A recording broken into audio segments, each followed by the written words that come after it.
It's time for TWiT, our international edition. We've got Simon Dingle from South Africa and Mathew Ingram from Canada. Of course, Tom Merritt from TNT. All coming up to talk about the week's news, including the CEO roulette that happened this week. It's all coming up next on TWiT.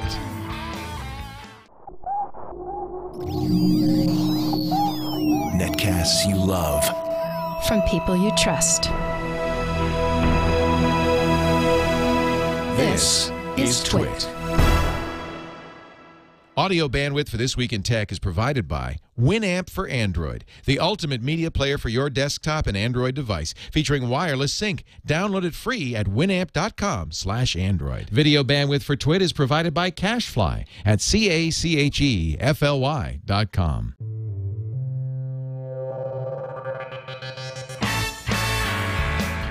This is TWiT, This Week in Tech, episode 285, recorded January 23rd, 2011. My donkey knows more than you. This Week in Tech is brought to you by Go to My PC. Think remote access to your PC or Mac is complicated? Think again. It's easy with Go to My PC. For your free 30-day trial, visit gotomypc.com/TWiT. And by Audible.com. Sign up for the Platinum Plan and get 2 free books. Go to audible.com/TWiT2. And don't forget to follow Audible on Twitter. User ID audible_com. And by Squarespace.com. The fast and easy way to publish a high-quality website or blog. For your free 14-day trial, go to squarespace.com/TWiT.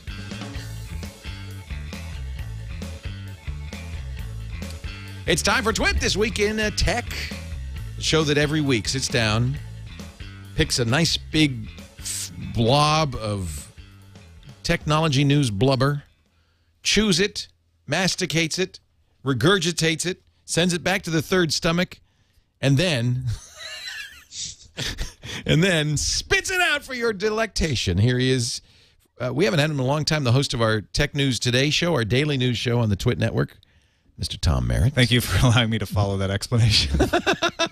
Good to see you, Tom. It's good to see you too, Leah. Thank you for coming in. Tom has an interview at 4 with the Wealth Network. So I think they got the wrong guy. They're going to be very disappointed. How is it? How does it feel, Tom? I thought this was the Middle Class Network. How big is your sorry. yacht? The Middle Class Network.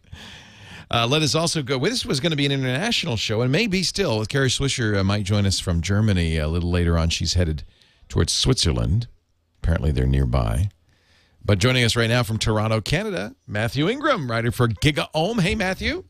Hey, how you doing? Very well. Thank you for joining us. Good to have you. This is kind of starting. Oh, and I guess the Rogers data cap has been reached. Oh, no, that's good. We're back. Matthew's also a regular on TNT, so it's trying to turn into a TNT fest. Also here, we're very glad to have from South Africa, Simon Dingle. Hey, Simon. Hello. Simon's a podcaster, internet, right? What's the name of your show? ZA Tech Show. That's the podcast I do. Now, I'm also a technology editor at Finweek magazine in Johannesburg. I should probably mention them. You should give them a little plug. Why not? Yeah. And only Mathew knows what ZA is because he's from Canada. Z, That's right. We say Z here in the America. ZA. ZA. So great to have you all. I think this is your first time on TWiT, both Mathew and Simon. Am I right? It That's is right, yes. yeah. Welcome. I mean, you've been on the network, obviously, but Thank the you. first time on this show. Don't worry, it'll be painless. It'll be easy. John C. Dvorak isn't here, so you're okay. Apparently, there's a football game going on. That's why we wanted to do an international show. We figured if we got people from around the world, they wouldn't care that there was a big football Yeah, 2 weeks game. we're going to have to do that again for the Super Bowl. Yeah, I guess People so. who play rugby. Actually, I will not be here in 2 weeks. You'll be hosting the show, Tom, because I'm on Because my you're going to be watching cruise. football. Oh, on the cruise. Right. Now, Eileen wrote me this note, and I find it cryptic, but perhaps you can explain, since you seem to know her better than I. Matthew has 1 T. Matthew has 1 T. That's it's supposed to, the little, It's a little smiley rebus. face is an arrow. It's a rebus. So I'm going I to don't have edit any that. smiley faces, but I do have just one tooth. Not 1 tooth, 1 T. Right. No. All right, let me see if I can repair that lower third. Hey, thank you. I was a little confused by that initially. My mother thanks you. Could she not afford the I other can't tea? decide. This was the week of CEO bingo, and I cannot decide which is the bigger story. Steve Jobs saying, I'm going to step down because of health temporarily once again, or the real shocker that we got on Thursday when during their earnings call, Google announced that Eric Schmidt was stepping up. Ha ha. I would say Eric Schmidt's the bigger shocker. But Yes. maybe Steve Jobs going on medical leave is the bigger news. I don't know. Well, I'll tell you what the stock market reaction was. Google stock went up a couple of bucks. Apple stock went down like 5%. So that tells you something. Obviously, the stock market believes that Steve Jobs is a lot more important to Apple than Eric Schmidt is to Google. I bet we'd all agree. Matthew? Yeah, I would definitely agree. I was just going to say that Google's always been run as sort of a triumvirate. You know, Larry and Sergey have been in the background a bit. Eric's been the front man, but they've been involved in all the decisions. Certainly Larry Page has. So I don't think losing Eric or having him move up is really that huge a deal. It might be, well, okay. Was he fired? Certainly, I mean, Ken Auletta says he was effectively fired, or that, you know, mutual decision or whatever. It sounds like they kind of, that Larry wanted to step into that role, and Eric was happy to move. Yeah. Happy or no choice. Or not so happy. He got a $100 million bonus, so that'd make me happy. He's worth billions as it is. You know, that takes some of the sting out of it. We talked about this when it happened, and it sure felt to me, especially the tweet that Eric Schmidt put out, that adult supervision no longer needed, felt a little bitter, a little. What do you think, Simon?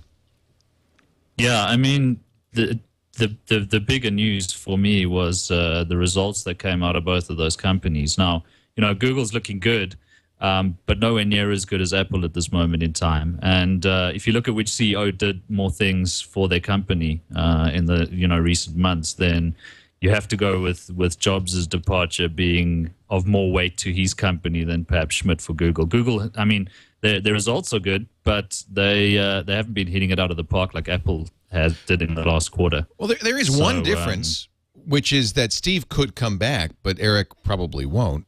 I think Steve probably won't, but we don't know. Right, you know, right. I mean, we can't tell, and I don't want to speculate.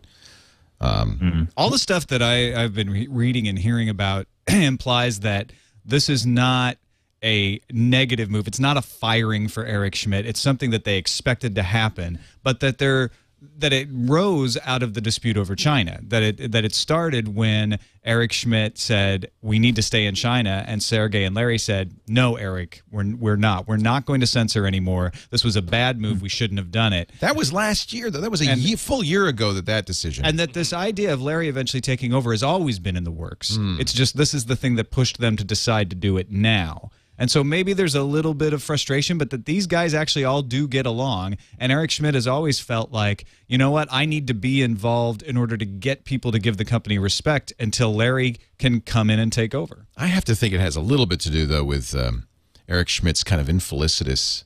I mean, the things he said, was it Engadget or Gizmodo that published the top 10 stupid things that Eric Schmidt has said?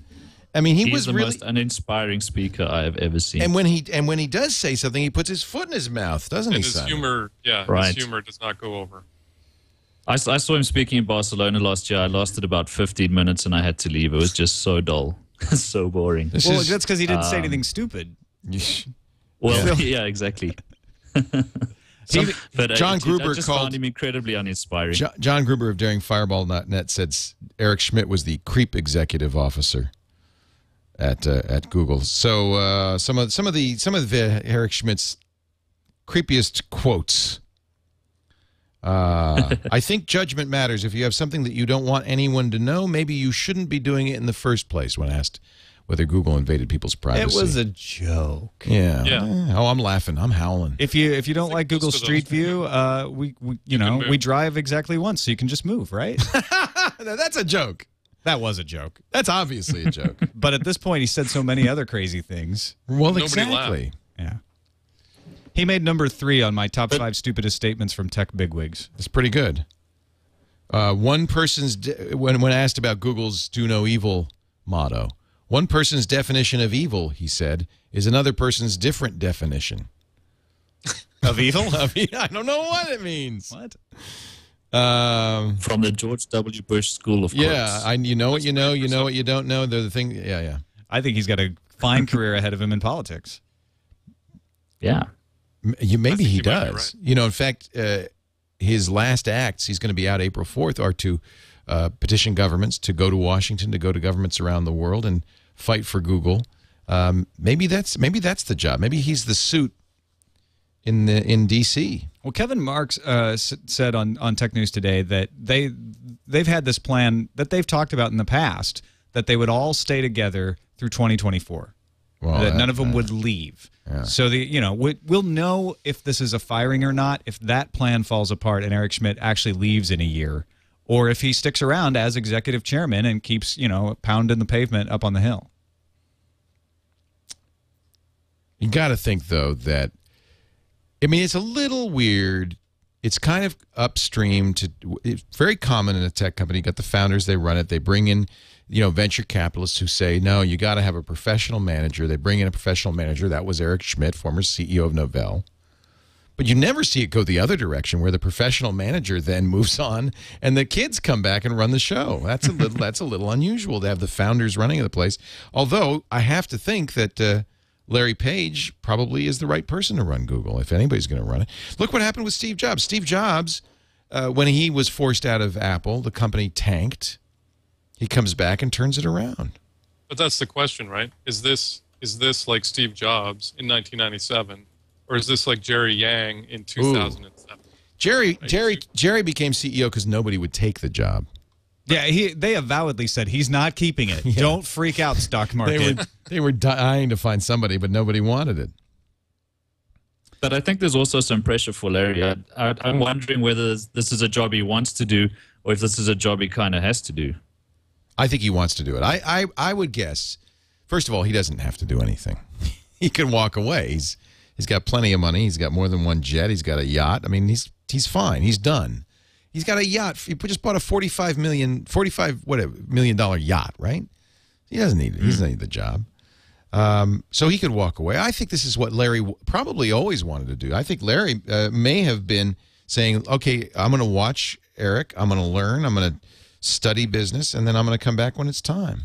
There have been suggestions, actually, that he was getting a little, not bent out of shape, but that he wanted a bit more public profile. And that that's Eric interesting. Schmidt was basically hogging the spotlight. And not doing such a good job. I mean, remember that ice cream truck ad that they showed at Times Square? That wasn't good for anybody, And maybe that, I remember Eric was very hurt by that. Maybe he said to Larry, I can't take it anymore. I want out. Seems unlikely, doesn't it? I wonder, though, Larry, the thing about Larry is we really don't know very much about him. I mean, he's had virtually no public profile. So we don't really know. We know he's very smart. We know he's very smart. We know that for sure. But what is he going to be like as a sort of the public figure that you are when you're in a CEO job? Well, that's what I meant by had to do. I mean, you'd expect one of the founders to kind of, I mean, with Eric going away, everybody's going to wonder, who's going to take over, and that's why I get the feeling Larry kind of has to be that guy, because I don't know who would be the other runners for that job. Let's talk about Steve Jobs as long as we're in this. In a very interesting post by John Brownlee, writing for Cult of Mac, makes a pretty strong case that Apple knew Steve was going to leave when he was going to leave. In fact, may have planned it all along. He says, since 2007, Apple's always chosen to report earnings during the last week of the month. There's some technical reasons why that's the best time. For 14 quarters, Apple has used the last week of the month. They moved it. In fact, they moved it to right after a 3-day weekend. And it sounds like they knew Jobs was going to announce that he was going to take a leave of absence. He did it right before the 3-day weekend, giving the market 3 days to cool. He says at minimum, plans must have been drawn at least since mid-December, maybe even earlier.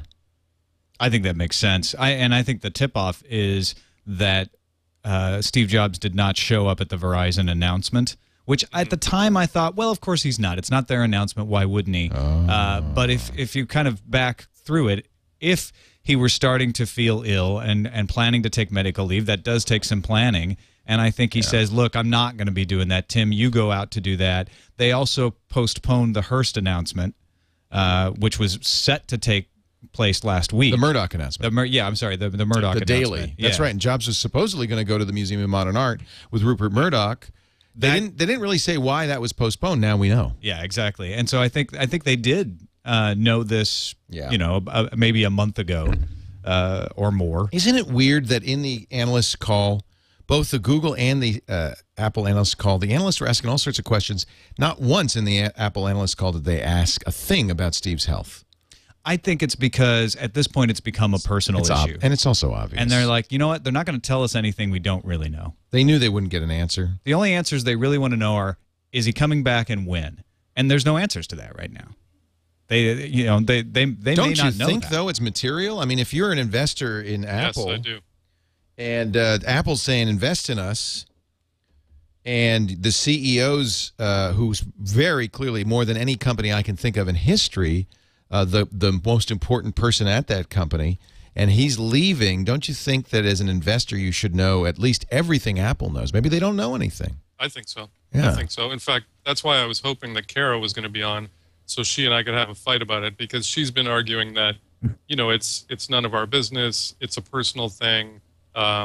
Steve is sick. We should respect his privacy. And I totally agree with all that. But at the same time, your point is a good one. This man is more intimately connected to the value of that company than just about anyone else I can think of. And so it is a crucial fact for investors to take into account what is happening with him. And Apple has been totally non-forthcoming with that information. It isn't until basically people beat them up publicly that they're willing to admit that something's going on, which I find troubling. You're a publicly held company. If you're not public, you could do anything you want. But if you're publicly held, I don't think you have But what are they going to say? I mean, they've said he's going out on medical leave. We know what his illness is. It presumes they know more about than they're saying. Maybe they don't. You're right. At this point, the analyst would want to ask, like, well, how serious is it? Right. Well, it's serious. We all know. That's a legitimate question. I'm guessing that the analysts know that it's serious. They know there's a chance he won't come back. And because we've been through this a couple of times, and they may even have some inside knowledge from friends, in which case there's really no point to asking any more questions. Right. Well, we could at least try. I mean, last time they didn't even admit that he was sick enough to require a liver transplant until after the fact. Yeah, they don't have exactly the best track record of Yeah, so I think we're right to be suspicious that perhaps they know more than they're saying. Right. Well, they were talking about analysts versus journalists, too. Well, but those are the ones who should ask the questions. Yeah. The analysts are trying to gauge the value of Apple so they can make a recommendation for their customers. Don't you think whether Steve's is coming back is everything to that question? Apparently not. You hear from analysts on calls all the time, great quarter, right? That's their first question. Like that's what you get from a lot of technology. These guys are tame, in other words. They're in the pockets of the companies. That's why I don't like to get too close to these companies, because you don't want to, you have to be a little brutal to say, well, Steve, are you okay? I mean, this is brutal. He says, I want privacy. And you have to be a little brutal to say, well, yeah, but okay, are you coming back? Are you dying? That's brutal. That's mean. I almost hate to bring it up, but at the same time, it's germane. And that's what a journalist does. Yeah, journalists are, you know what I'm saying. Yeah. They're asking a lot of questions. And if they're not doing their job. They're asking whole questions. That's why people hate journalists, by the way. Yeah. All right. But, hey, okay, let me say this. I mean, Steve is probably one of the most important people in our industry. Without Steve, we probably, I don't know what would have happened in the personal computer industry. He launched the most important products in the personal computer industry, including the Apple I, the Apple II, the Laser Writer, the Macintosh, the iPod, the iPhone, and the iPad. I mean, this is an amazing track record. A lot of credit where credit's due, and that's why it's important. And he'll be missed. And I don't want to write his obituary today, so we're not going to. Let's hope he's you know, he gets better and he comes back because I think we need him. Now, Apple did sell 10 billion apps. I was watching the counter. When did it go over? Was it last night? Yesterday, I think. Yesterday. Yesterday, South Africa time, or yesterday, Arkansas? We have no idea what it is. Yesterday, your time. We don't know what day Simon's in. The lucky winner was must have been okay. Yeah, it was in the UK. Do you know what the 10 billionth app was? Paper Glider, I think. Paper Glider, yeah, which is a great app. Gail Davis of Orpington, Kent, UK. Can I just say that only England would have a town called Orpington? It's in Kent. It's in Kent. Orpington, Kent, UK. Downloaded Paper Glider for the 10 billionth. Now, she gets, I think, $10,000 worth of more $10,000 worth of free apps. You see that you missed the call from Apple, though? She wasn't home. They called it. Yeah. She hung up. She hung up? Yeah, she hung up, yeah. Oh, yeah. Tell me another one. Well, I got it was a crank. Don't believe you. I don't believe you. The idea from the story that it was probably likely her children had downloaded the app, knew about the 10 billion, the contest, the 10 billion downloads contest, and she didn't. That's right. And so just assumed that this was some kind of telemarketer. What are you talking about? Oh, yeah, of course I've already won. Thanks. Yeah. So what's amazing is that 10 billion downloads in 2.5 years. In the last year alone, 7 billion apps are downloaded. And, you know, you got to think that the App Store, the new App Store on Macintosh is going to be equally popular. And it's the appification of computing, right? I mean, this is what the world loves. They love being able to push a button and it installs. The interesting thing is, it takes me all the way back to the way I was installing applications in Linux like 8 years ago, right? From a central repository where everything was kept updated, and now finally I can do that on my Mac. I wonder if they're using apt-get in the background. That's what I was going to say. It's apt-get. They probably are. And look, it's you know, the updates. So here's you know, and I check this periodically, and there's an update, and you just do it. It's very easy, but there's a few issues. There's a couple of things I'll tell you that are different. Oh, now I have to enter my password. Excuse me. There are a couple of things that are different from Linux. For one thing, there seems to be some consensus that the App Store is inconsistent with the GPL. In which case, you ain't going to be seeing any of them Linux apps on here anytime soon. Well, that's the problem with VLC getting yanked. Also, right. That's right. Is that? I mean, that seems like, and no betas are allowed. No trial software. Yeah. I mean, this is not a marketplace. This is an app store. Right. Only fully formed apps that will only comply with Apple's user agreement are going to be allowed in. It's an Apple app store, not just an app store. I mean, I don't want to sound whiny because I complain about this all the time, but it just seems to me that, well, this unfortunately is, everybody loves it. Developers love it. Users love it. Apple loves it because they get 30% of everything that's sold. And the only people who don't like it are cranky open source advocates like me who say, this is not right. But I'm not sure developers, I mean, I think developers have a sort of love-hate relationship with the Apple App Store, at least some do, because they get virtually no communication from Apple. I mean, it's, your app is denied. You know, it's like the Wizard of Oz. Your app is denied. Why? Just get out of here. Stop talking. Don't ask. Denied. We don't have to tell you. Submit it again and try and correct the things that we didn't tell you were wrong. Submit it again. But Mathew, do they not approve 97% of all software submitted to the store within 1 week? Is that what the? I mean, are you reading from a press release, Simon? that was the claim. It's so strange that we've entered this realm where you can buy software that has taken however long to develop for $1, and people are okay with there not being trials because I'll just buy 5 $1 applications and find one that works okay for me. And are we going to see the same thing happen on the Mac? I mean, did you see what Apple launched Aperture at on the $80? It was like $80. I mean, it's a $200 off. I didn't even need it, and I bought it. I just thought that's a deal. And it's one freaking click, which is really what gets you in trouble. It's too easy. I do like, and I have to say, and I think, oh, we're going to get Mathew back. Rogers has disconnected him, as I knew they would. Rogers likes Apple. Yeah. So, and saying no, you're not allowed to do that. Saying all Ted these Rogers critical is getting things. involved. No, you can't do that. But yeah, I think that the App Store on the phone has much more of an impact on our lives than the App Store on the laptop. On the desktop. I do think that because you can install, $80 and it's installed on, apparently, I don't know if there's a limit on all your app, on all your Macs. And so, I have a laptop, a desktop at work, a laptop. That's 4 machines, and I can install it. I don't think there's a limit. So, I mean, that's a really good deal. It's a good deal. There's no doubt about that. But there's also the same problems you have with the App Store that you wouldn't have if you just had a free open source software, right?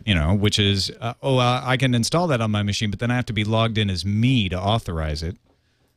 So if I want to put it on Eileen's machine, well, then I have to go log into my version of the App Store, and I'll, even though she's in my family. And I had an issue because I had different accounts, different iTunes accounts, and I foolishly downloaded a program under one account and then logged into the other account, and now I have to log into a different account anytime I want to update. It's very annoying, but those are little minor things. I think my fear is that it's too good.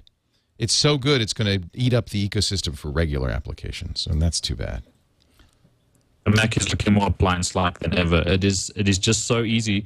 I mean, I bought a MacBook Air for somebody who works with me, and just getting up and running and starting to install applications now with the App Store, it's ridiculous how simple things have become. Yeah, I mean, that's good. That's one of the reasons developers love it, right? Yeah. It's like, well, sure, we got all these restrictions and we might get rejected, but it's so easy to develop for, and it's so difficult for other platforms. I'm speaking more in the mobile space here than the desktop, but I think that's going to translate. Shows how powerful Apple is. We are talking with Simon Dingle from South Africa, simondingle.com. I won't mention the Z. Just make it easy. The Z. simondingle.com. Mathew Ingram from gigaohm.com. It's nice to have you, Mathew. Thanks for joining. I use GigaOhm as your lower third. Anything else you want to plug? No, that's pretty much it. You got a little collection of furries or anything, you just let us know. We'll... I'm sorry. What are you trying to say? Nothing. Nothing. This is Canada. Yeah, it's Canada, I know. And Mr. Tom Merritt of TNT. Kara Swisher may join us in a little bit for her, and we'll look forward to that debate between Mathew and Kara over Steve. We'll go back. We can go back to that. But take a little break, and let me tell you about our good friends at Citrix who do a fantastic product called Go to My PC. I haven't talked about this in a while. If you think remote access to your PC or Mac is too complicated for you, think again. Go to My PC makes it as easy as can be. I wonder how long before they start doing this kind of thing in the App Store.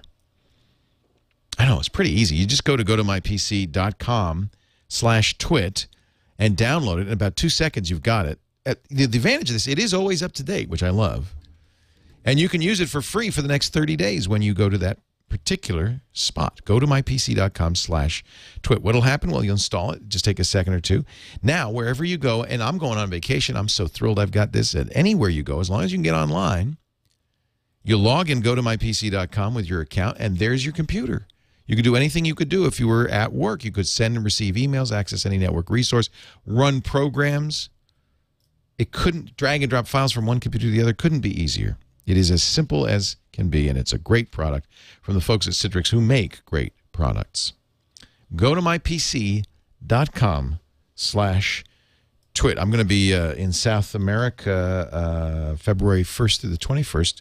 I have 4 speeches to give, and I will make sure that all the relevant material is on a computer with Go to My PC. That way, if I lose the laptop or whatever, I can access it.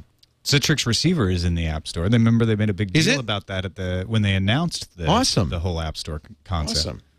Is that for iPad? No, it's the App Store. For OS 10. For the OS 10 App Store. Now, I don't know if that works with Go to My PC, or you probably have to have the Citrix Enterprise version for that. Yeah, I think it's more of the Enterprise. Yeah. But that's a good way to run Windows on a Mac, actually. Exactly. Come to think of it. I put the keynote speeches on my MacBook Air, but also my iPad. So I have I can do the presentation for both. It's redundancy. It's kind of a nice way to do a keynote or a presentation is on an iPad because the touch is really good. It's kind of natural. You just touch the screen and you go. It's just kind of natural. It's also a great way to modify it. Touch is good for certain apps. That's an app where I was actually very pleased to see how good Touch was for slideshows. Do you guys see that Microsoft OneNote is available for iPhone now? I have it. Yeah, Is that weird? I downloaded it. I don't know if I'm going to use it, It but I was feels like, why odd. not? Yeah, I've got to put a Microsoft. It feels completely thing. wrong. Yeah. Well, you can get the Bing app now and So OneNote. I actually And asked. IDOS. That's it. And IDOS, yeah, is right. now IDOS. back. I asked Paul back. Thurrott what apps Microsoft makes for the iPhone. I think those are the two. There may be one more. And then IDOS, which was banned because Apple said, no, you can't put another operating system on an iPhone. And they changed their tune. And it was also because of the you couldn't games. take files in from outside and compile them. And so what they've done is And they've because Wolfenstein is so violent. Yes, exactly. What they've done is said no Wolfenstein, and you can't add any files from within the app. So you have to use a workaround and take the files and put them directly in the directory of your iPhone using some third-party program that can that's access not the good. file system. Yeah. Otherwise, you're stuck with what they include. Which version of Wolfenstein? Is it the really old one that goes, or does it have actual? That's the one. It is. It's when PCs didn't really have sound cards. It would generate the sound through the speaker on the PC, and they couldn't make it say Achtung. So I went, you knew what they were saying. That's pretty good. Yeah, it sounds just like that, doesn't it? Yeah. Exactly like Did you record that? Flashbacks. Yeah, that was me. It was one of my early voiceover jobs. I could, What a great game. yeah, it was really. Best It is a game great game. What's your? Okay, this is actually kind of fun. What's your favorite old game, Simon, that you wish would be back? Wow. Most of my old games are still knocking around on my... You know what I haven't played for ages that I'd really like to find again is Wing Commander 2. Yeah, It's the only space sim I've ever played and liked. we talked to Warren Spector, in fact, who did that game on Cool. Triangulation. In fact, it's our very first episode of Triangulation, which just went up on TWiT. I'm glad you mentioned that. twit.tv/TRI. And Warren was great. I sure liked talking to him. Oh, he was such a pleasure to talk to. Oh, yeah. man. Such a nice guy and really smart. And you know what I did to him, Simon? I actually played clips from Wing Commander. And he was like, oh, God. Look at the pixels. Oh, man. You know what I miss It is... can really be like at a stage. Well, we thought it was good at the time, right? Well, Wing Commander 2 was. I can't remember if it was the 3rd, the 4th, or the 80th one, but eventually it became more of a movie that you just Right. sat back and watched. Right. It was less interactive. I have some sad breaking news. Oh, dear. IDOS seems to have been pulled from the iTunes store again. Damn, I knew I should have downloaded I was just looking it up. Somebody in the chat room mentioned gone that it was already? gone. It's not. It said not available in the U.S. store. They brought it back You and will then they have to took run it us away. on an actual PC now. What Steve giveth, Steve taketh away. You'll have to Because we jailbreak mentioned your it. phone. That's why. Maybe. Well, I guess it's back to harvesting mushrooms for me. I miss Dungeon Hunter. You remember Dungeon Hunter? That was a remember great Dungeon game. Oh, yeah. Oh, Classic game. And there's actually a whole like fanatic of Dungeon Hunter. I think there's an emulation. I would love to have that on the iPad. It was in Dungeon that, Hunter for iPhone is available. You're kidding. hey. I don't know if it's been pulled. Yeah, I want to play that. by Gameloft. Wow, Gameloft does. So Wow. the chat rooms just mentioned good old games, GOG.com. Yes. Oh yeah, Great site. I Actually, like I've those been guys. to that site for a while, but that is a great place to look for some of these old games. And it looks like they have Wing Commander 2. But you'd have to have DOS. I Don't buy you have to it. have DOS, or does it run an emulation? I'm not sure. Look, it has the Torque. Zork. Oh, sorry, Zork. The 2ORK. 2ORK anthology. I loved Zork. That was fun. Fallout. Baldur's I've got- Gate. Baldur's Gate. I wonder if they have Dungeon Master. Psychonauts. Yeah, Zork, and Deadline was another one. from Deadline. Infocom That was a great. It was a murder mystery. Yeah. Text based. So the reason I ask is apparently we have a release date for Duke Nukem Forever. sure Yeah. we do. You I'll seem believe it skeptical. when I see it. I'm not saying It's it only won't been 20 happen, years. but yeah, come on. Well, I believe it. Now maybe I'm a fool. I kind of believe it too, but I just can't bring myself to accept it until it's actually on the shelf and you can How buy could it. anything possibly live up to the anticipation? I mean, people have been waiting for 2 decades. How could it possibly, it's going to have to, I don't know, involve faster than light travel and time travel and cure cancer. Launch date, April 1st. Yeah. It's a It was a sequel great game. to the 1996 game Duke Nukem 3D. Loved Duke Nukem. Jetpacks and cigars. So who was it that we know that was it Brian Brushwood? Somebody knows some. It was Brian, wasn't it? Whose brother or somebody worked at 3D Realms, and then 3D Realms said it would be released in 2001. then in 2009 they were downsized. Take-Two Interactive, which owns the rights, sued them. The case was settled in May, and in September, they shifted the IP over to Gearbox Software, and they say we're going to put it out in May of 2011. You know what, Tom? We've got to do a massive party. May 3rd, 2011. That's the day our studio launches. Wow. Is that right? Is it the same day? We're saying May 2nd, but maybe we wait till May 3rd and we have a Duke Nukem / multiplayer LAN party. LAN party. Wow, there's a coinky dink there. World of Warcraft also took forever to develop, and it came out okay, I guess. Yeah. I mean, I remember reading about it for the first time in like 1990-something. It was going to be an adventure game, and then they got the idea to turn it into an RPG and then an MMO, and then they redid all the art, and then some guy left, and eventually World of Warcraft came out. Kingy just pretty good. Put a link in the chat room to a pre-order receipt for Duke Nukem Forever from a GameStop. Wow. Circa We're getting close. August 13th, 2001. Oh. It's a little brown. It's a little wrinkled. But it says /000 is a patient man. GameStop's. It was August 2001. Duke Nukem Forever PC. He didn't have to pay. Well, I guess he gets a $10 credit. He paid $10 and he gets a $10 store credit. You should get some interest on it. Damn. You should get the whole game. Are you kidding? You should get whatever that game costs. Look at that. That'd be great PR if they just gave him a copy. Is GameStop even in business? That's the question. I have from Egghead Software. I have a receipt. Yeah, right. I think they're still around, aren't they? I've got this Circuit City, or is it The Good Guys, or is it CompUSA, or is it? So I think we should do so. We should say that, and Tom was there, we signed the lease on Friday for our new studio. We did it in public because I do everything in public now. And now that we've... Everything. Oh, if you only knew.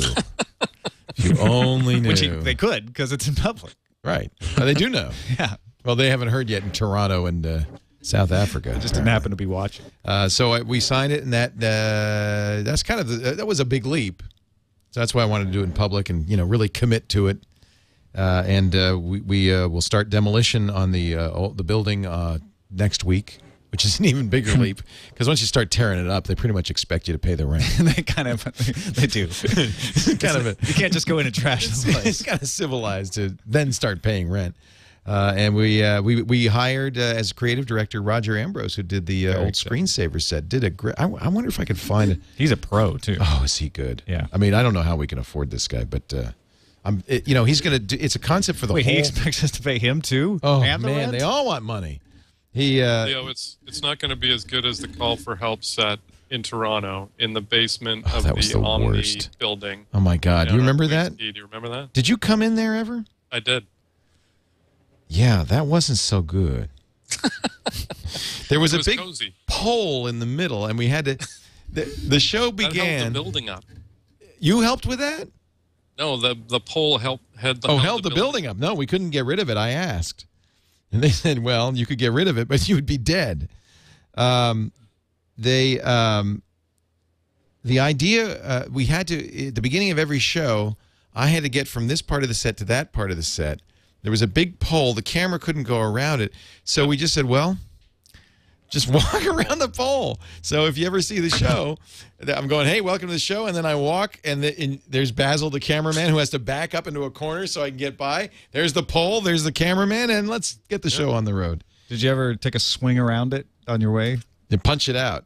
No. That's a good idea, though. I think there were like 6-foot ceilings, too. Oh, yeah. It was a hole. This will be nicer than that. I hope. I pray. I'm seeing if I can find... Can you find any screensavers set pictures? Are there any anywhere? Because we're gonna what Roger wants to do, and I love this. I don't want to. Maybe I shouldn't say anything. I would like to surprise people with a look. It's going to be conceptual. The whole building is going to have a look to it. Oh, here I think Roger's site is rogerambrose.com, which the entire site is done in. He did in Photoshop.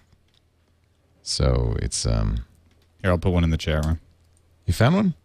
Found a jib shot with the you and Patrick with the arches. So this is we're going to do something that kind of looks a little. Shot, that's the old set. That's the really old set. Oh yeah. I'm in that picture. There he is. There's Tom Merritt right here. Let's see if we can see him. Zoom in on Tom Merritt. You don't need to. There he is. There's Tom Merritt. That's funny. Did you take this? Is that a microphone hanging from the ceiling? Oh, probably. God knows.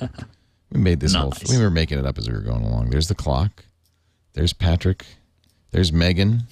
I'm a little zoomed in here. There's Tom. Is Tom like 13? Yeah. I was just born. Hi, I'm Tom Merritt. Wow. I cut my own hair. Did you? You probably did, didn't you? I think I did. Oh, his site is really retro. I just went there. It's very, I mean, he did it all in Photoshop some time ago. This is not the site that he did. This was a set. That set just is funky ass. Is that the original? Must be the original. That is just. There's Yoshi. Is that Martin Sargent sitting there? Yeah. Who's this guy in the middle with the... Ken Marcus. Is it? Yeah. Wow. All right, enough of that. You came here for news. What, Tom? What happened this week? You do TNT every week. You know what's happening every day. Well, yeah. So we talked about Jobs, we talked about Schmidt, but we didn't talk about HP. So what happened there? They cleaned out their board. They fired how many board members? 4? 4 of them, and then they added 5. So they created a board seat in the process. But they essentially took everyone who had any kind of involvement in the investigation of Mark Hurd and got them off the board so that they can create a new investigation of people independent to look into what actually happened, what they told Mark Hurd, because Mark Hurd is disputing some things, and they want to get to the bottom of it. I really don't understand how this forwards anything. Well, there's some questions about who sold what stock at what time, who knew what. So they think that the people were fired were kind of the people corrupt? Well, they weren't really fired. They were removed from the board. They're still stockholders. But what they're saying is we don't want any appearance of impropriety. We don't want anyone who was involved in getting rid of him investigating this. And the only 2 people who weren't is Leo Apotheker, the current CEO, and one other board member, Ray Lane. Mark Andreessen stays on the board. Rajiv Gupta. And Meg Whitman, former she's been added. Gubernatorial candidate in California and eBay CEO, has been added. Joel Hyatt, John Joyce, Robert Ryan, and Lucille Salhaney were all asked to head for the door. Interesting. So this is all about Mark Hurd. Man, that Mark Hurd thing has really taken HP down. Now, HP's going to do an announcement in February. Right. In fact, February's announcement week. Sprint, HP, and Dell all making announcements one after the other. Add T-Mobile. What day is T-Mobile making theirs? The 7th, I think. Isn't that the same day? Isn't it all the 7th? Maybe I'm wrong. It's like 7th, 8th, and 9th. Yeah. One after the other. So we think we'll see WebOS 2.0 from HP. Yeah, we're probably going to see 2 tablets, a 10-inch WebOS tablet and more of a Galaxy Tab-sized WebOS tablet. I'm actually kind of excited because they're also, besides the Motorola Zoom, there's a number of Honeycomb-based tablets coming out. There's WebOS 2.0. Honeycomb's the latest version of Android designed for tablets. I think that the BlackBerry playbook is actually quite nice. I love the BlackBerry. I was really impressed. We'll see what the battery life is like in real life. That's always the killer. I asked the BlackBerry guy, because I had it at Regis and Kelly, and I said, you haven't said anything about battery life. He said, we're still tuning it, but we know it has to last all day.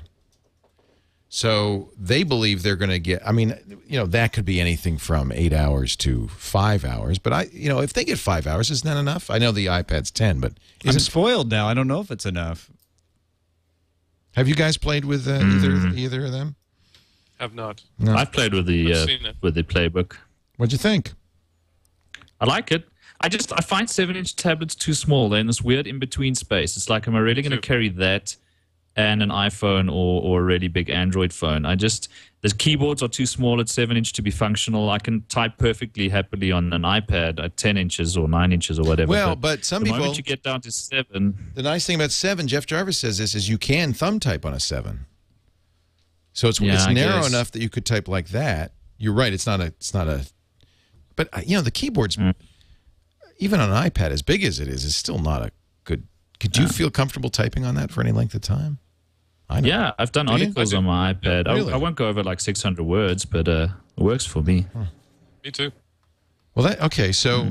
But I think that I guess what I would say is that there's a market for 7.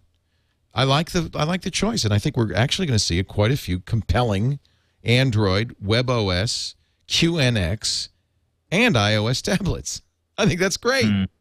Well, and we got some... It's going to be nice to see some variety. We got some rumors that the Motorola Zoom is not, as I thought, vaporware. No, in fact, it's coming out next month. Yeah, February 17th for around $700. That's Wi-Fi only, probably. That is a Wi-Fi only. Yeah, the Verizon one will come out later for more. Is that too expensive, given that an iPad Wi-Fi is $500? Isn't that too expensive? I think it is. Yeah. Don't you have to Definitely. hit the $500 price point?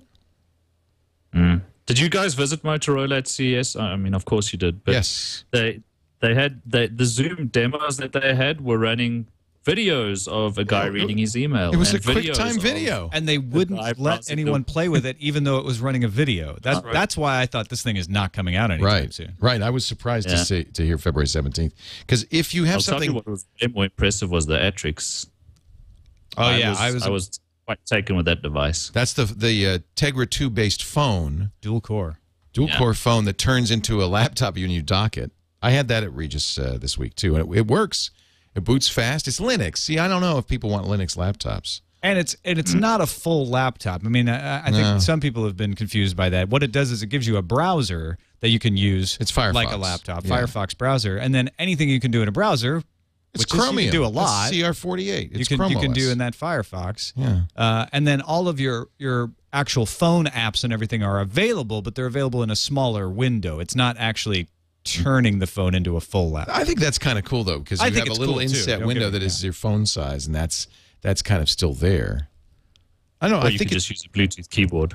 Yeah, to be honest, I think this is cool, but I don't think it's going to be a hot seller. Yeah, you're probably right. I do think the idea of dual processors is going to make these things very compelling, and I think that's what the one thing iPad 2 will have of all the rumored stuff is a camera and a dual core processor. I don't think it's going to have a higher res screen.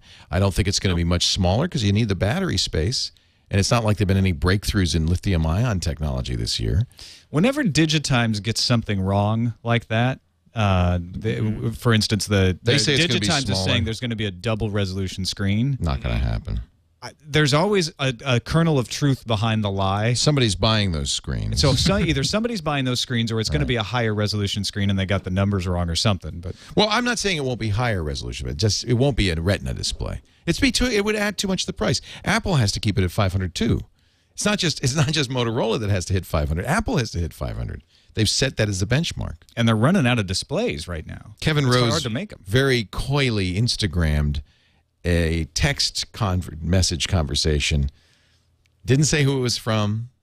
Didn't cut off all the all of it said was, it will not be a double. iPad 2 will not have a double resolution display. But I could have written that too. What does he mean? But I mean, I think Kevin doesn't want people to think he's full of it. So I think if he put it there, he believes that that's the case. When will Apple announce this? Do we know? There's nothing scheduled.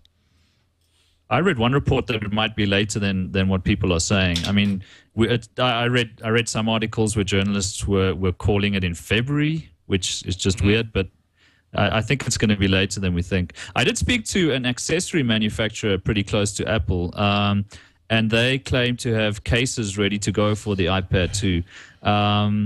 And I saw a picture of one of these cases, and it had on the one corner, it had like I need to go to inches now, right? So like an 1.5 inch slot opening that kind of looked like about the size of on the original MacBook Air, the flip down USB port, but it could have just been the SD card slot. I don't know.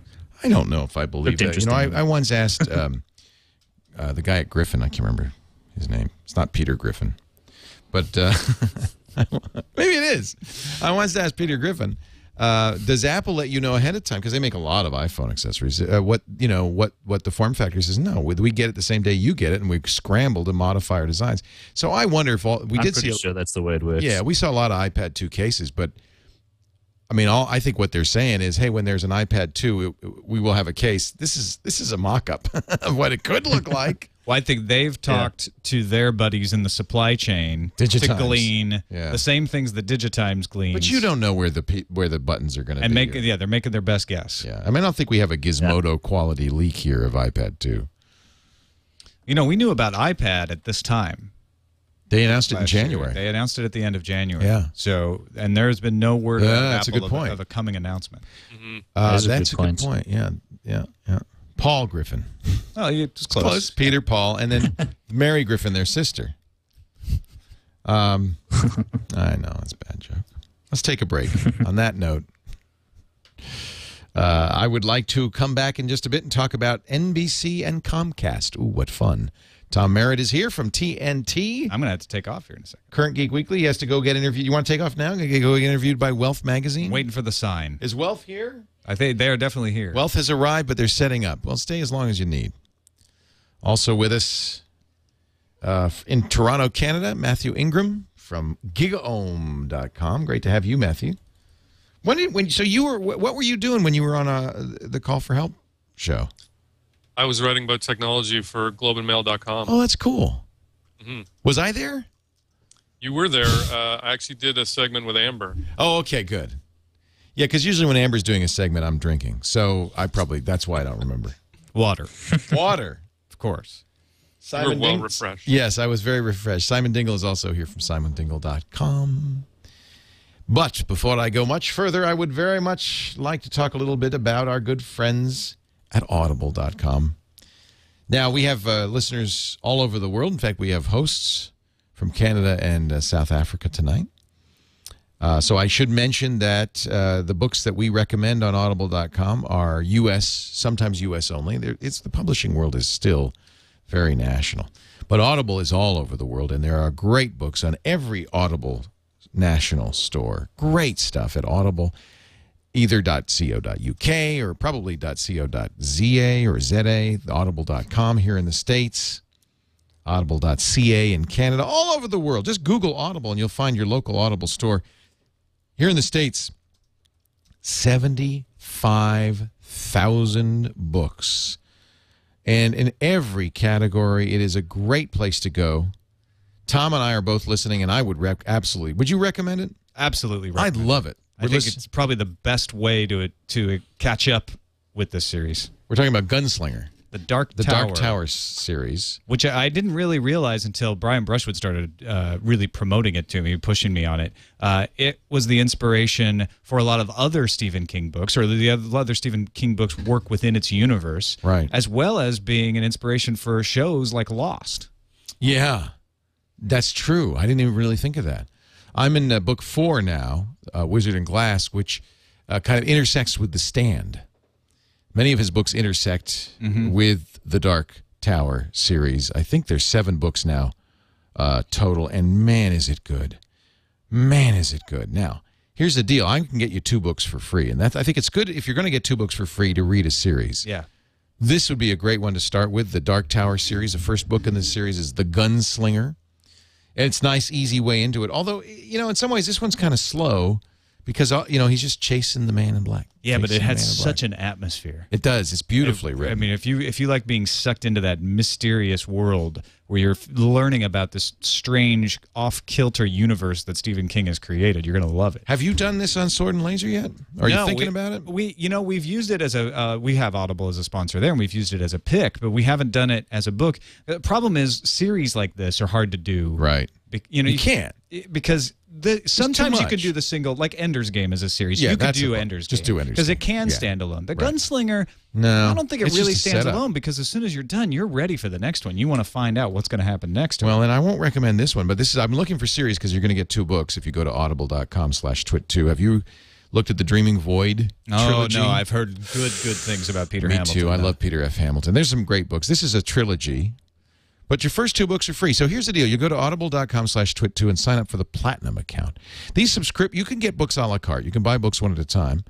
And they're yours to keep forever. They become a part of your library. You can download them at any time, unlike iTunes. In fact, I wanted to have a complete set of all the books I've ever listened to, and I just downloaded and completed them all. And it's almost 500 books I've read in the last 10 years on Audible.com. You know what I love about that? Those are books I would not have had a time to read. But I was reading in the car, at the gym, those times when you can't normally read. I get so much reading done. It just keeps me up, and on what's going on in the world, and I love it. Fiction, nonfiction, science and technology, sci-fi. When I first started with Audible 10 years ago, they didn't have much sci-fi. Now they are unparalleled because they've made a very concerted effort with their Audible Frontiers series to record all the great sci-fi. There are now almost 4,000 sci-fi and fantasy titles on there. If you love sci-fi, Audible's a great place to know about. Look, just try it. Your first 2 are free. You can cancel at any time at no cost to you, and you can keep them forever. So we got a couple of things to look at. Stephen King's Dark Tower series would be a great one, or The Void series from Peter F. Hamilton. Audible.com/twit2. We thank them for their support. And as long as we're plugging something, we should plug the Sword and Laser, the show that you and Veronica do together. Yeah, we're reading Good Omens. I love that book, by Terry Neil Pratchett. Gaiman and Terry Pratchett. Yes. And it is available Fantastic on Audible, actually. In fact, that's how I listened to it. It's a great book. And a great Audible choice, too, because the narrator is fantastic. Maybe I'm going to add that to our recommendation. That's such a good... All the Neil Gaiman stuff is great, and a lot of it is on... Well, and what's so cool about Good Omens, I don't mean to turn this into an episode of Sword and Laser, so I'll make this quick, but you get the dark, weird descent into mythology of Neil Gaiman lightened up by the fun Douglas Adams-like quirkiness of Terry Pratchett. Well, listen, here, I'll play a little bit. Martin Jarvis reading. This is a little bit of Good Omens. Harper Audio. Oh, I hate it. They start at the beginning. If they would only start, like a good part, but I guess it's too much trouble to do that. American Gods was another one is it a sequel to this, or it's related to this? American Gods ties into this. I've read both now, and love them both. There's some crossover. I don't know if they're avowed or not. I love Neil Gaiman, I gotta say. Yeah. Sword and Laser is at swordandlaser.com? Yes. Swordandlaser.com. You guys getting all excited about Game of Thrones coming to HBO? Oh, yeah. Very excited about that. When is that? That is coming in May, I think. Oh, it's soon. Yeah. Woo, woo, woo. Can't wait. I know. Comcast NBC merger. Actually, it's technically a joint venture approved by the Federal Communications Commission and the Department of Justice, despite the vigorous protests. Now, I know in Canada and South America, you probably don't even know or care who these people are, but Comcast, for those who don't know, not only the big cable company in the U.S., the single largest internet service provider in the U.S., and therein lies the rub. NBC, of course, is one of our big national networks. The companies together have...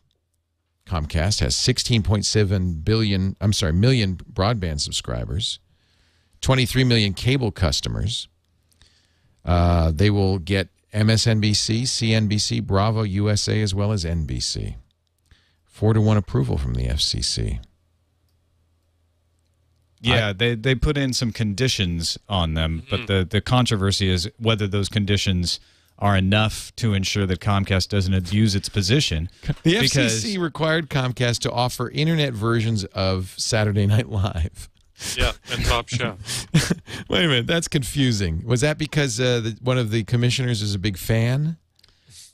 It's weird. There was also some talk that they were going to require every NBC show to be available on any video service that ABC, Fox, or their other competitors had videos available for. The restriction ended up not being quite so tight, but they essentially do have to offer offer to bona fide online distributors. In other words, if I went to them and said I'd like Top Chef, they wouldn't have to give it to me. You're not bona fide. I'm not bona fide. But Apple would be. Bona fide, Leo. I don't even. What does bona fide mean? Faithful bone? Yes. Okay, just Faithful checking. to the bone. I took Latin, but I don't remember. I think it means, yeah, faithful to the bone. I think what is worrisome about this is not anything to me but the ISP section of it. That's to the me. fact I don't think Keith Olbermann was fired because Comcast is conservative and he's liberal. I don't think that has anything to do with it. I think what happens is that Comcast is essentially a monopoly everywhere it offers internet service. And because of that, they now can start looking at ways to force you into viewing their content. In fact, I'm really against a lot of these restrictions that they put on Comcast, because I think the problem is not that Comcast is owning NBC. The problem is that we don't have a choice. We can't say, you know what, I don't like the fact that you're forcing me to watch NBC programs on my ISP, or you're blocking Fox or whatever they might do, and I'm going to go to another internet service provider, because if you want anything over 30 megabits per second, you can't go to another internet service provider. Right. FCC also, this is interesting, required Comcast to offer broadband internet access as a standalone service. In other words, you can't compel people to buy your cable television. Which they didn't. They never did, you can't change but they your would mind. charge you $10 more if you didn't have TV. At, quote, reasonable prices, which, of course, that's meaningless, with, quote, sufficient bandwidth, also meaningless. Yeah. So customers can watch video online without having to subscribe to cable TV. I like the thinking behind this, but I question whether it's enforceable or even whether the wording... Well, I was just going to say, it's fine to have all those requirements. And governments do that regularly, you know, when they're dealing with companies like Comcast. But are they going to follow up and make sure that Comcast is doing that? And if it's not doing that, you know, are they going to come down hard on them? Yeah, I mean, and Comcast could say, well, to find sufficient bandwidth, what is reasonable pricing? Oh, I mean, Comcast could say, well, reasonable price would be the same price it would cost you to get HBO. You know, it costs $100 for your cable bill. We'll give you $100 worth of internet access. They could easily do that. That would be reasonable from Comcast's point of view. Yeah, I mean, it all depends on what a judge would end up believing was reasonable in a court. It's very vague.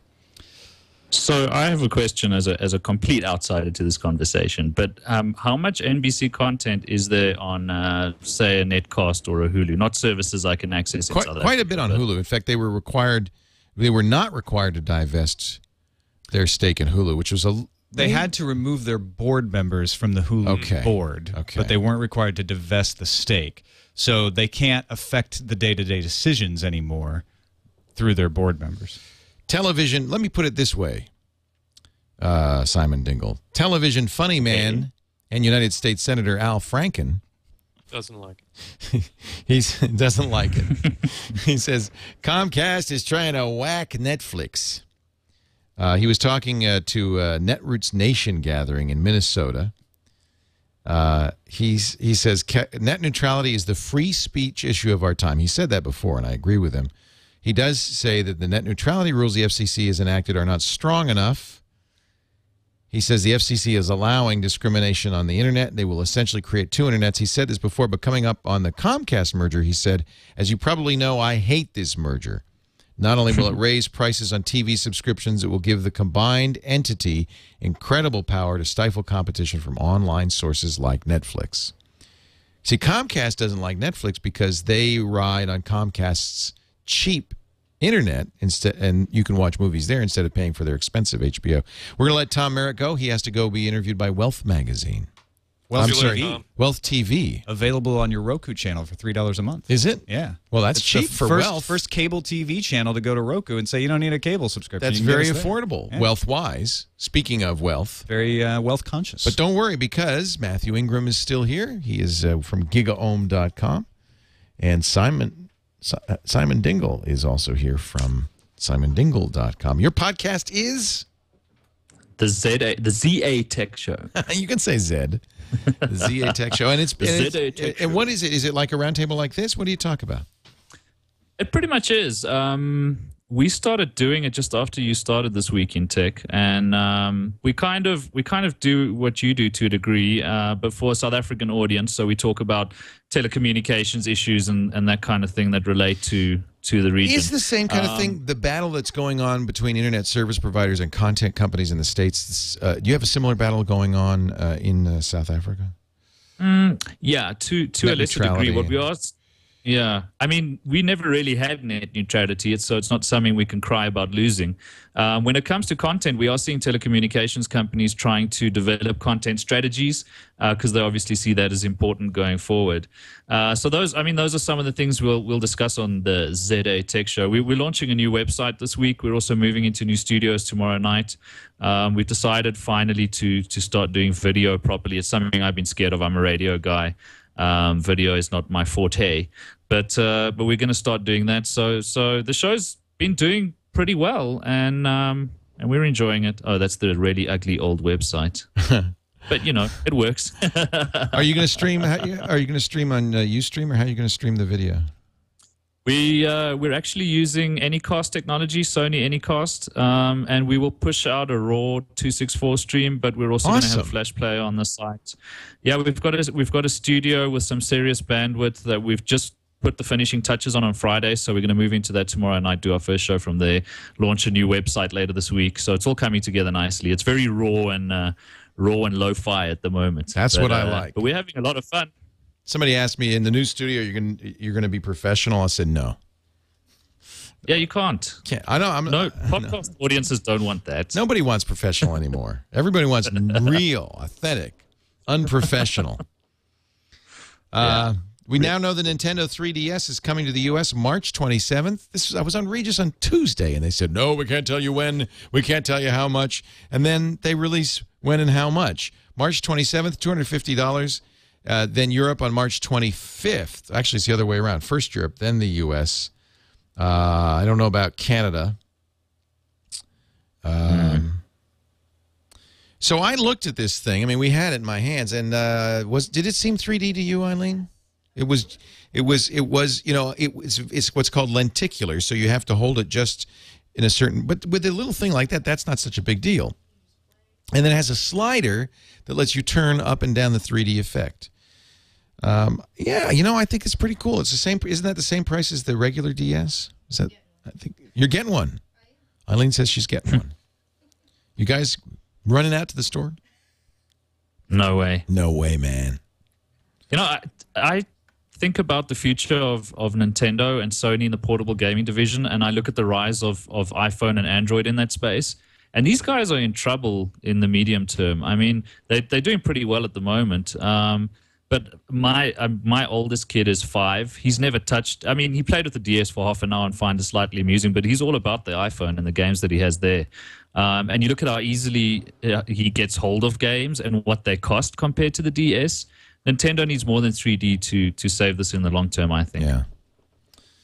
Well, it's funny. We've been sitting on the PS3, the Xbox 360, and the Nintendo DS and Wii for how many years? And there doesn't seem to be any indication that we're going to see newer systems, that the systems are going to be improved. Is there any incentive to create a new console at all? Nintendo, if anybody, has that incentive, and yet they were, on Christmas, at least in the States, the best-selling console. And how old is that Wii hardware? It's ancient. It's been around for... Yeah. It's not even high def. Microsoft's refreshed the Xbox. They obviously are not thinking about a next-generation console yet. No, especially with Kinect selling like it does. Yeah, there's no reason to. They don't need it. Yep. But you know what I find slightly disheartening is that PC gaming is so far ahead of console gaming at the moment, and yet PC gamers are kind of punished in this whole paradigm. A game will come out for Xbox or PS3, and the PC gamers who've got the serious hardware, or the guys who really invest in gaming with their heart and souls, have to wait months, sometimes longer, for these games to finally come out for their platform. Where's Angry Birds for Steam? That's what I want to know. I don't really. Yeah. I don't really.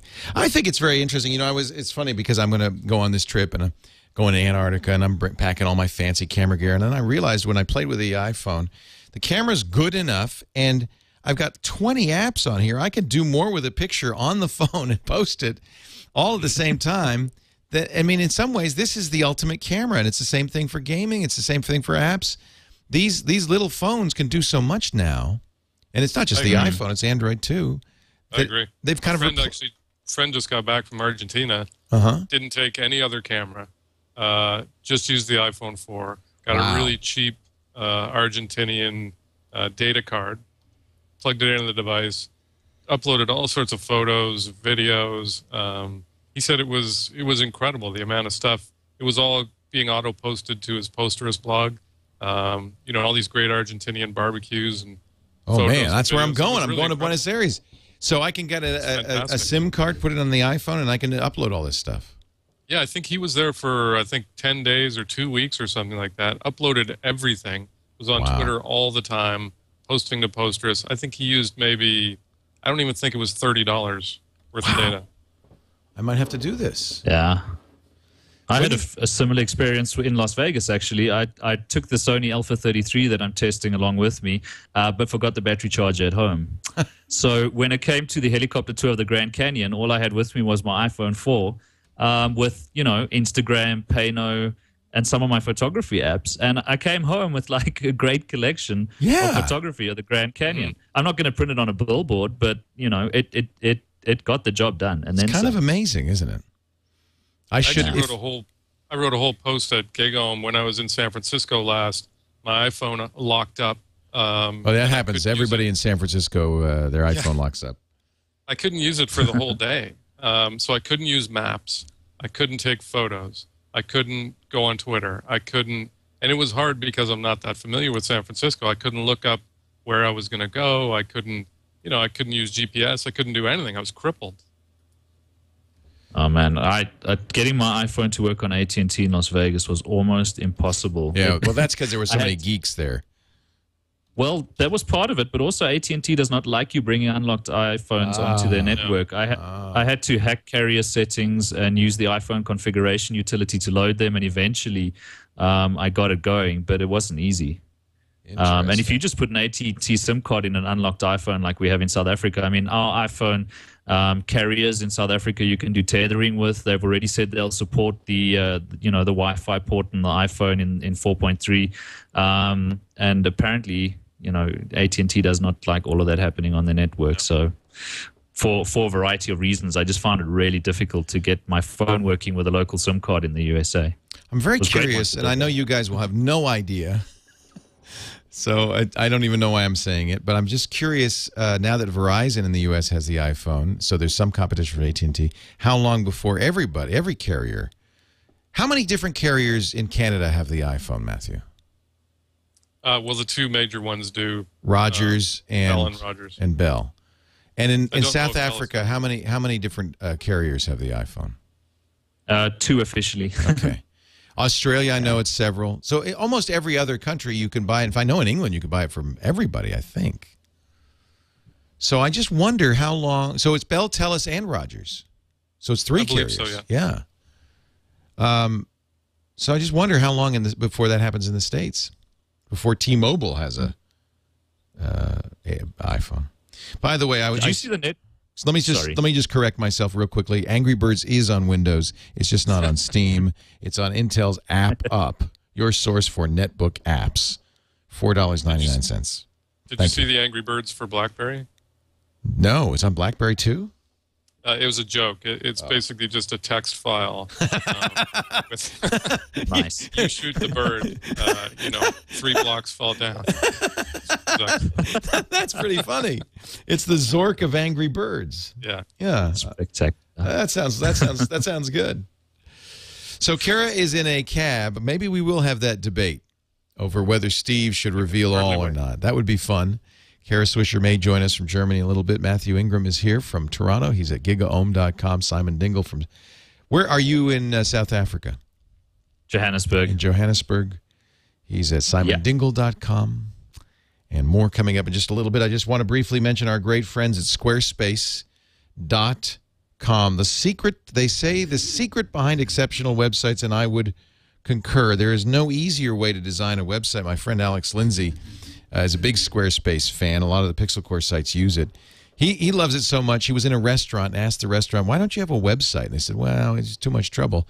So before he had left the restaurant, he had gone to squarespace.com, clicked the Try It Free button, set up a website. It's very easy. You don't need a credit card, just a site name, password, email address, and the capture. And that's great because he literally did the whole site at dinner and then said, hey, here's your site.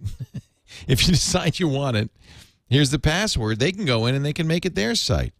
Now, the reason he could do that so fast is, among other things, these incredible professionally designed styles from name brand designers, but each of them has point-and-click control over every single element of the design. So you can move gutters, move windows, make it absolutely your own. Alex has become an amazing pro at doing that. Zip, zip, zip, zip. It's fun to watch him. Then, of course, once you've got that site up and running, you can watch your stats. You can use your iPhone or iPad to post and moderate comments. You can put up beautiful photo galleries, forms. Very easy to post, very easy to maintain, and import and export all your data from all the major blog APIs, Movable Type, WordPress, TypePad, and Blogger. And that includes not just the content, pictures and text, but also all the comments, and all the links continue to work. It's a great way to try Squarespace for free. Go to squarespace.com/twit, click that green button, and do try it for free. Works with all the social networks. There's a Flickr photo display, a Twitter widget, Google Maps. It's just got all the things you'd want. And because it's hosting plus software, it's always up to date, always secure, and never goes down no matter how much traffic you send your site or we send your site. Squarespace.com/twit. Give it a try. We thank them for their support. Nice guys, too. Really love having them around. Do you guys get Jeopardy, the game show Jeopardy? Mm-hmm. Not officially, but we know all about it. Not officially. IBM created a Jeopardy machine. They called it Watson. Mm-hmm. And they had a tournament of champions. In fact, including Ken Jennings, the only guy who's never been beaten at Jeopardy. And Watson won. That's amazing. Well, it is amazing. And Ray Kurzweil wrote an article for PC Mag that highlights why this is a big deal. He was the guy who theorized in 1980s, in the mid-1980s, that a chess-playing computer would eventually beat humans. He was right. He actually predicted it would happen in 98. It happened in 97.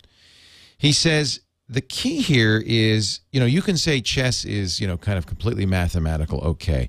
But understanding language is much more difficult, and especially the nuance of a Jeopardy. The way Jeopardy works is a quiz show in which they give you the answer. You have to give them the question. Already that's tough for a computer, right? It has to be stated in a question form.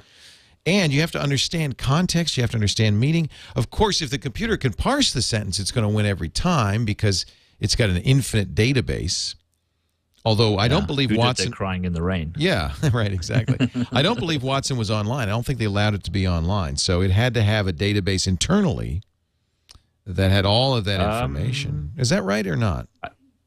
I spoke to one of IBM's distinguished engineers who used to be the CTO of IBM South Africa, and the way I understood it is that during the learning phase it was definitely online. I'm not sure if it was learning online phase, for the yes. competition. Yeah, no, but just during the competition they had to disconnect. Oh yeah, you got to get all that data in there. So I'd say I don't want to be too skeptical, but and Ray Kurzweil obviously is a genius, and whereas I am not. But it just doesn't seem that hard to me, Jeopardy. I mean, I've never been on the show, but it seems to me if you had a computer with 90 servers or whatever. It did have 90 servers. 90 servers. And all the information that you could suck in from the internet, I would think you'd have a pretty good chance of winning. Right. But I agree because the facts are all there. But the thing is, it had to parse, and it had to do it fast because the humans are sitting there on the button. Has to parse that sentence, understand it, find the answer, and then put it out as a question. I mean, I think that's a hard thing to do. I think that is kind of, it's not the Turing test, but it's close. It's getting closer. It's getting closer. You know what I find amazing is you can take your phone and take a photo of a menu in a specific language and have it translated instantly to another language. I mean, to me, that's like Star Trek. I mean, we're living in the future. Do we have any? I could show you that if we have any Spanish language material, Eileen, anywhere. Because I have. It's called Word Lens. Right. Is the name of the program? Let me see here. It is. It's kind of amazing. So what you do is you use the camera on. I bought the Spanish to English dictionary. I'm going to take this to South America with me, and so I walk up to a sign and you aim it. And what I wish I could. We don't have any Spanish here, huh? Chat room, speak to me. Speak to me in Spanish, chat room. Maybe I could do it in the chat room. That would be kind of funny. Screen? I don't know. Here, let's see. You won't be able to see this. Oh yeah, I have to. Yo quiero Taco Bell is not Spanish. You guys don't. Yo quiero Taco Bell. Okay, let's see. Cerveza, per favor. It says. Wait, I gotta show you this because it's kind of funny. Let's see if I can point the camera here. Get the camera pointing. Getting it down. Yeah, I gotta get it. Gotta get it right here. All right. Let's see. See, I told you we weren't professional. Okay. Now, so here's the word lens. I see your programs. Interesting. I see your interesting program. That's pretty amazing. Yeah. I mean, isn't that kind of wild? It's scary. It is a little. It's not perfect. Yeah. But it's good enough, though. I think, you know, if I had a static street sign, the fact that I could point this, Phi Donkey knows more than you, Leo. El burro sabe más que tú. So I think that's kind of, look, hi from Australia, and it's exactly right. Wait a minute, that's in English. You might actually hear that in Argentina. My donkey knows more than you. Yeah, you're right. In some ways, that's more amazing than Watson. That's called word lens. And the dictionary, the program's free, but the dictionary I think is $10, and they have right now Spanish to English, English to Spanish. And actually, Google Goggles is pretty amazing too. Have you tried that? Yeah, they just added Sudoku solving. So you take a picture of a Sudoku puzzle, and it solves it. It's kind of weird. It's cheating. Cheating. Why Sudoku then? Yeah, why do it? That's exactly right. What blows me away with IBM is just how much time and resource goes into doing things that most of the world is going to look at and go, okay, so a computer just beat a human being at Jeopardy. Right. Well, they built Deep Blue, the chess playing one too. Yeah, right? that's right. Yeah. It was 97. I was actually at the Watson Research Facility north of New York in White Plains, I think it is, last year. It was a great trip because we also went to the headquarters in Armonk, and I got to speak to Sam Palmisano and Mark Lowridge, the CFO, and just spend some time with IBM and see what they're doing. And I mean that Watson Research Facility, there are guys working on everything from DNA transistors to growing carbon nanotubes under electron microscopes to, I mean, the coolest stuff if you're a nerd.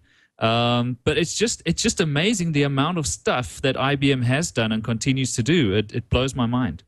They made so much money on their patents, and they come from that same era as the Xerox Palo Alto Research Center, PARC, where these big corporations have poured tons of money into blue sky research. And it's funny because PARC, you know, Xerox very famously invented the GUI, among other things, but never, and laser printers, but never, and the mouse, but never capitalized on it. And in fact, John Seeley Brown, who ran Xerox PARC for a long time, said that was deliberate. I mean, it's not as though they just forgot to commercialize things. It was a deliberate move on their part to help seed the industry with those technologies. Well, boy, that's pretty altruistic. Good for them. I wonder, do companies still do that? When you talk about a company like Apple with, what is it, 30 or 40 billion in the bank, and Microsoft and Google, billions in the bank. I guess Google has 20% time, which in a way is the same type of idea except sliced up, you know, and internalized. Yeah.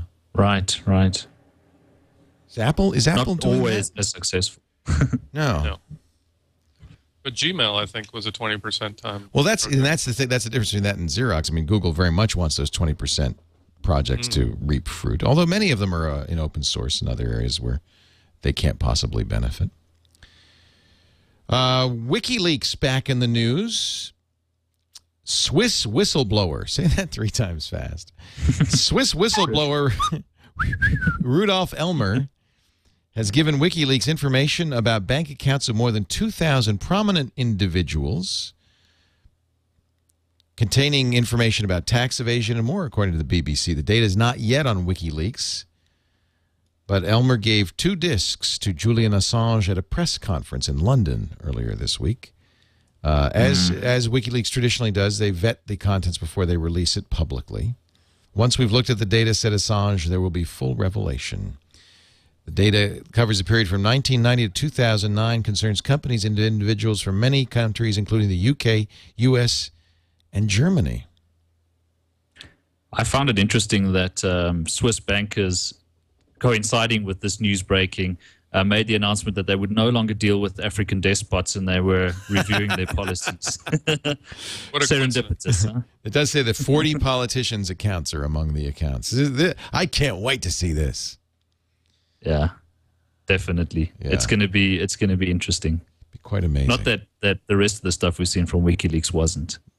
What is the, you know, in the United States, WikiLeaks is, I think, well, there's massive debate about whether they're traitors and treasonous or whether they're doing the work of the angels. Outside of the U.S., I imagine that, I know when I was in France for Le Web that everybody was, you know, excoriating the U.S. corporations for blocking WikiLeaks, for PayPal for shutting them down, Amazon, and for taking them off EC2. How do people feel about WikiLeaks in South Africa?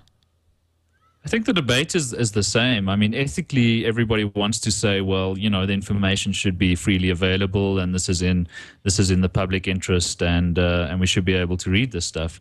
But part of you goes, you know, I'm looking at a list of sensitive sites for the USA around the world. Maybe publishing that stuff's not so cool. But you know, it's an all or nothing ethical debate, and I kind of, you know, tend towards the side of, well, the information should be out there and should be available, and organizations, whether government or private, should be thinking about how they store things and what they store. But I can't say I've made up my mind completely, and I think the debate in countries like South Africa is probably the same as it is in the USA. Same in Canada, Matthew? I would say so. I mean, I think there's, you know, my personal view, which I've written about, is that WikiLeaks to me is a very valuable player now in sort of forcing transparency, whether governments want it or not. Right. And I think you know, on the one hand, you could argue, and I'm sure our government feels that that tends to make it harder to engage in diplomacy, which consists of saying one thing publicly and saying completely the opposite in private. And so, you know, maybe that is the case. Diplomacy, but, better known as lying. Okay, yeah. Yeah, better known as lying. And so I think, you know, you could argue about WikiLeaks methods, but I think overall that transparency is a good thing. Well, and you know, it's funny because if you take it out of the realm of government secrets, spying, and diplomacy, and you put it into things like Swiss bank accounts, most people would say, yeah, right on, let's see those bank accounts. That takes that. There's no debate there. Yeah, let's find out what people, who's cheating, who's using Swiss bank accounts to shield themselves. Yeah, you know, the only people who don't like that are the 50 people who are going to be exposed. And in fact, the Swiss banks, you know, if they probably like transparency a whole lot less than just about every government. Yeah, that's going to put them out of business. That's their whole function. That's right. I just find it interesting that there's a debate around WikiLeaks intentions when really WikiLeaks is supposed to be as objective as it gets, right? It's just a platform, and what gets shared on it is up to the people sharing that information. So for me, the notion of going for WikiLeaks and going for Assange is a ridiculous one, where the problem you have is with the people spreading the information, right? Right. I don't understand why the platform shoot the messenger. Yeah. And it's not just WikiLeaks. I mean, you've got already one of the people who was involved in WikiLeaks has set up another organization called OpenLeaks, right, that's going to try and you know, maybe get away from some of the sort of the fact that WikiLeaks is all Julian Assange, try and be more open, more distributed. You've got, I think, 2 or 3 other similar organizations devoted to different types of documents. I just read today that I think The Guardian got a ton of documents from Al Jazeera about Israel and Palestine. As far as I know, WikiLeaks isn't involved in that, but it's the same type of phenomenon. I think you're going to be seeing a lot more of that coming from lots of places, not just WikiLeaks.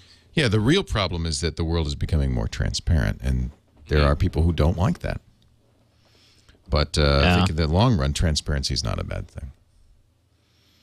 I guess the problem with WikiLeaks is that, while WikiLeaks itself is not necessarily, subjective, Assange seems to be. And all of the information we're seeing refers to U.S. companies, the U.S. government, and not much from, I don't know, Russia, Brazil, China, India, anywhere else. And I guess therein lies the rub, right? And I spoke to Birgitte Jonsdottir from Iceland, Icelandic MP, who was an early volunteer, in fact, helped produce the video, collateral murder video.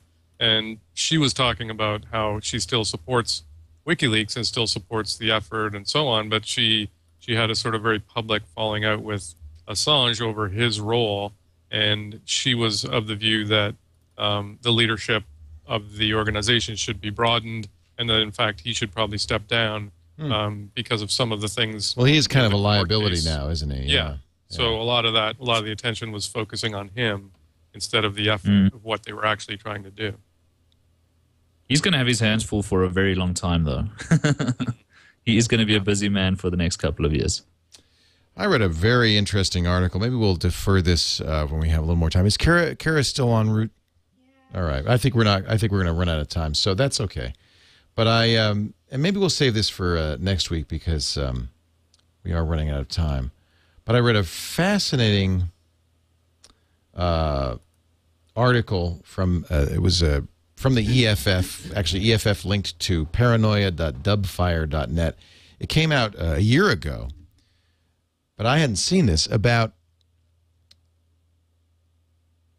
the information phone companies are revealing, particularly wireless companies are revealing to U.S. law enforcement. There is a report every year given to Congress on the number of wiretaps going on. And the number of electronic wiretaps, strangely enough, is going down and has been going down since 2001, which just seems counterintuitive, doesn't it? Until you find out that there's something called a pen order that is basically not warranted, does not require a warrant. In fact, it's so common that all the wireless companies have entire departments of dozens of people and charge for this.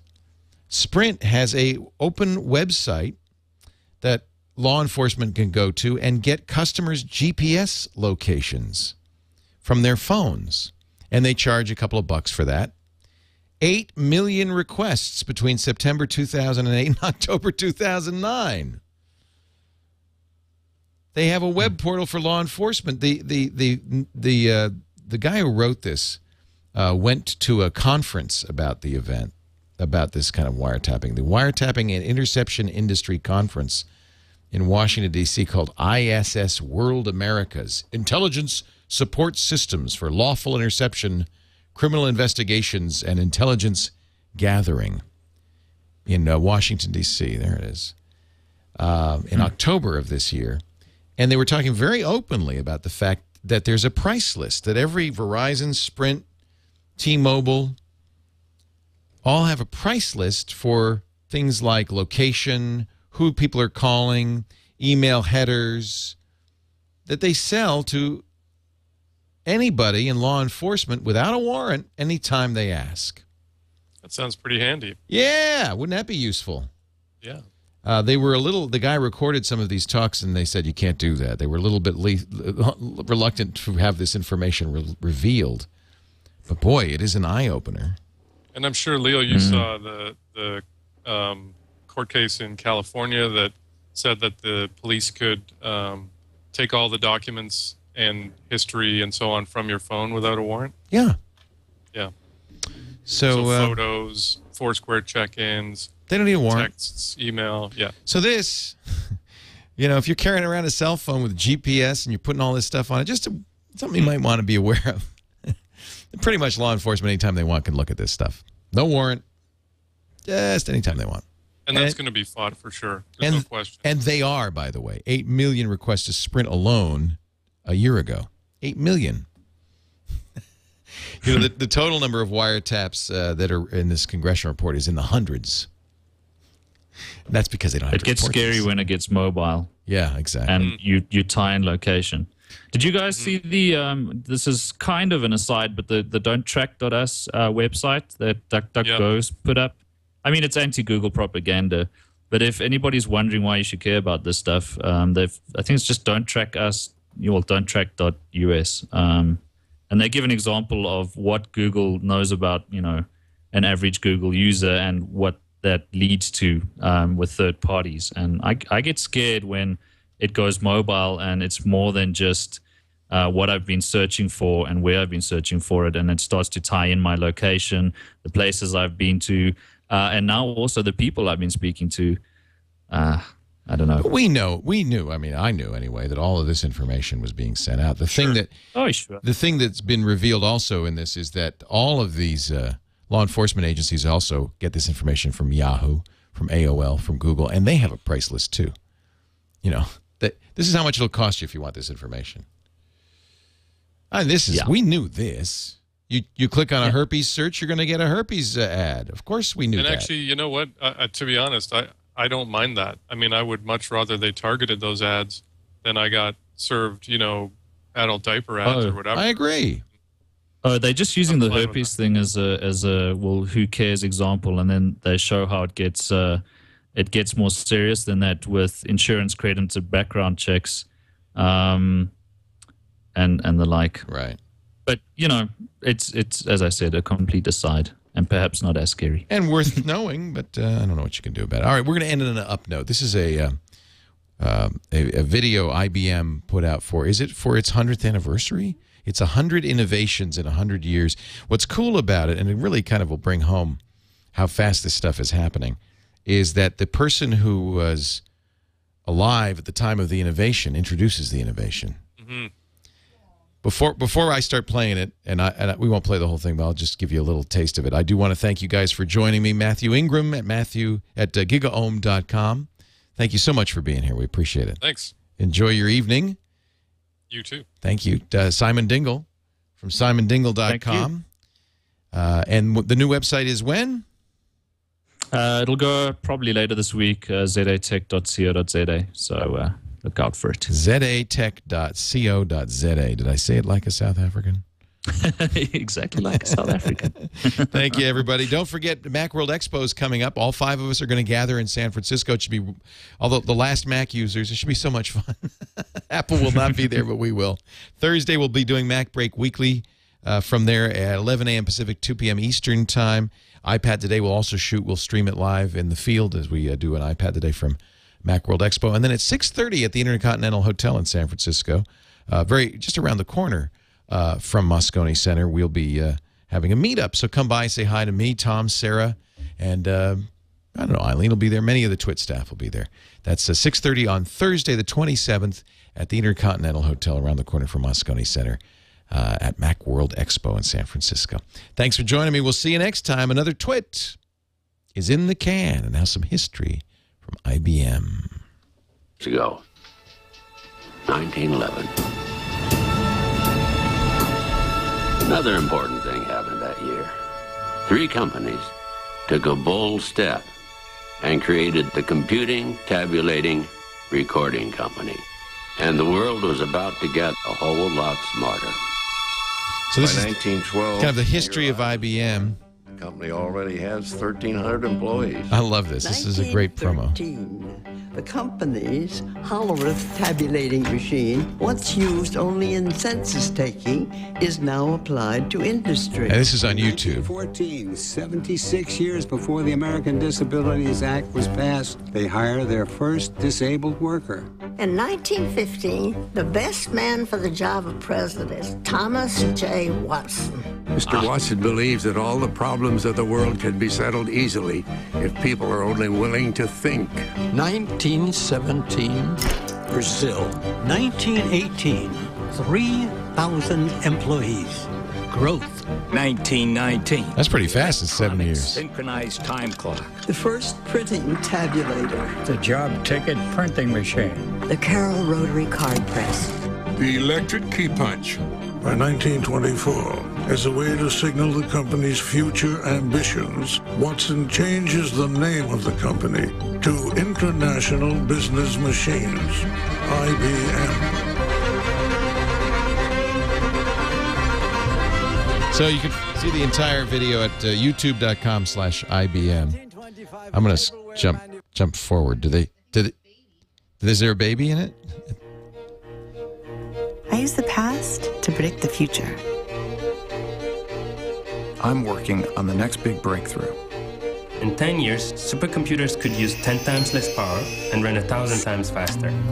It's just called Moore's Law. Genome, so we can create personalized medicine.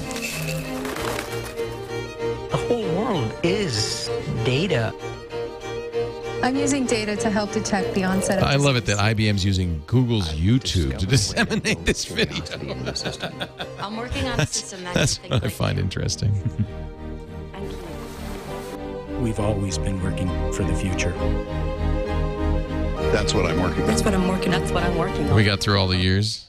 Scientists do to prove he can meet. Yes, I'm having trouble getting it up. You knew that was coming. Yeah, you shut me up on that one, sweetheart. Yeah. All right. Now, reply, repost. Not responding. Maybe he's blocking. Mathew, are you blocking us? It's only one T? What kind of crazy ass way is that to spell it? PS3 handheld device, memory stick, Linux, Napster, Megabyte, SIP phone, McAfee,